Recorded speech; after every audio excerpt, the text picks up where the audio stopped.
Toshkentda 2 yoshli bog'cha bolasi tarbiyachilar tomonidan kaltaklanishi oqibatida vafot etdi. Ish hujjatlarida keltirilishicha, sudlanuvchi tarbiyachilardan biri bolaning og'ziga aynan mana shunday choyshab tiqib qiynagan. Ma'lum bo'lishicha, voqea poytaxtimizdagi xususiy bog'chalarning birida ro'y bergan. 2 yoshli bolakay bog'chada xarxasha qilganligi sababli 2 nafar bog'cha xodimasi bo'lgan ayollar bolakayni qiynab, unga zug'um o'tkazib, vahshiy jinoyatni sodir etishadi. Ming afsuski, 2 yoshli bolakay bog'cha opalarining qiynashi oqibatida olgan jarohatlar sabab shifoxonada jon beradi.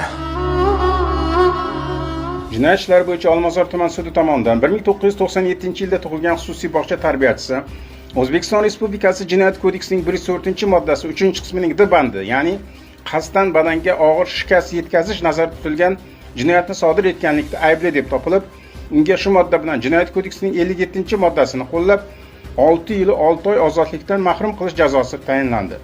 1957-yilda tug'ilgan xususiy bog'cha uslubchisi O'zbekiston Respublikasi Jinoyat kodeksining 110-moddasi 2-qismining A va bandlari, ya'ni qiynashda nazarda tutilgan jinoyatni sodir etganlikda aybdor deb topilib, Jinoyat kodeksining 62